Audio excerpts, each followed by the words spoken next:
intercourse or marijuana. You're going to get one or the other thanks to new state rulings. I'm Mark Greenstein. This is the Daily Fire for August 31st. So on Wednesday's Current, front page is a lovely article about new conditions okay for cannabis use. That means legalized medical marijuana. The term medical is a joke.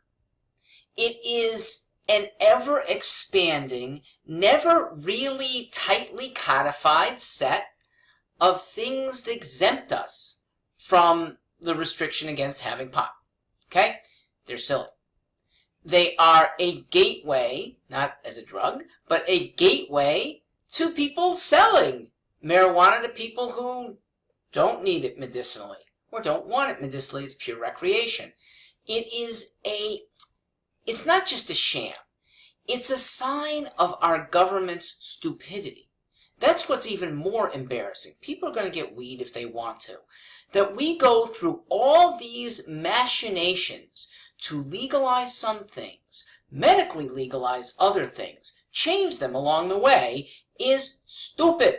And I think 10 years from now, we're going to look very stupid if we don't already. I mean, people in Colorado are laughing at us. Okay, they've had medical marijuana for 5.5 years. The sky has not fallen.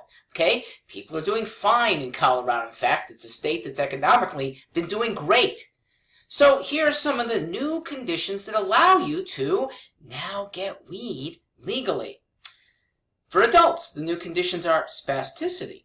That's continually contracting muscles, or neuropathic pain associated with fibromyalgia, severe rheumatoid arthritis, post-herpetic neuralgia, hydrocephalus, intractable headache syndromes, I'll get to that, neuropathic facial pain, and then for juveniles, the conditions are muscular dystrophy, osteogenesis imperfecta. Now, that one about, I have a headache, and over, that's going to prescribe or allow you to receive treatments. So, for the pressing husband, wife doesn't always want to go to bed with him when he wants.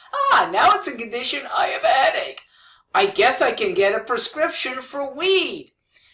Look, the point is, we shouldn't be making illegal things that don't harm other people. The state should be fighting real crime, not fighting harmless interactions between consenting adults. Every one of these expanded permissions came with wrangling and studies, and they're bound to be not the end of the line. There'll be others. Why not just legalize the stuff?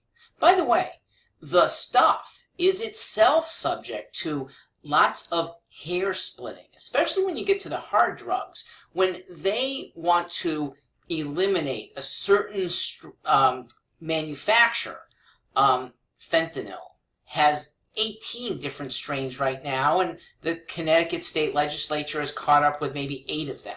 Other states have caught up with 14 of them.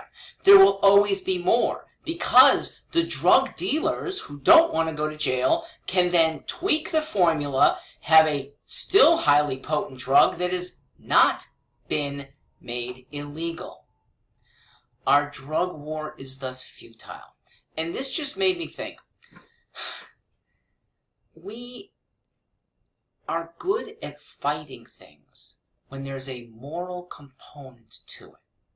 That's why it is proper to get rid of things that are real crime, because we don't feel good about committing murder. We don't feel good about armed robbery or any robbery amongst us. But too few of us feel bad about a neighbor or family member lighting up. So it's bound to fail. Multiple passenger, separate driving lanes, okay? One highway lane that supposedly goes faster in traffic. But not enough people are going to change their habits to make that a highly trafficked lane. Similarly, when we say the busway, better way to travel, and nobody wants to take it, you're not going to change behavior because there's no moral component for making that change in the first place. Our legislators need to think And when there's no moral component to eliminating drug trafficking, don't even try. In the process, innocent people get hurt. Decent people are called criminals. Cops who have to fight these criminals, who then have to start arming themselves, get caught in crossfire. Kids grow up in neighborhoods where there are highly armed people. People see prices rising for drugs that just want to make them high and commit crimes in order to get them. All of this goes away if you legalize the relatively harmless weed, peyote. Yes, there's some long-term effects 40 years down the road. Not a big deal compared to the short-term harm that this war on drugs has created. I'm Mark Greenstein. Thank you for listening.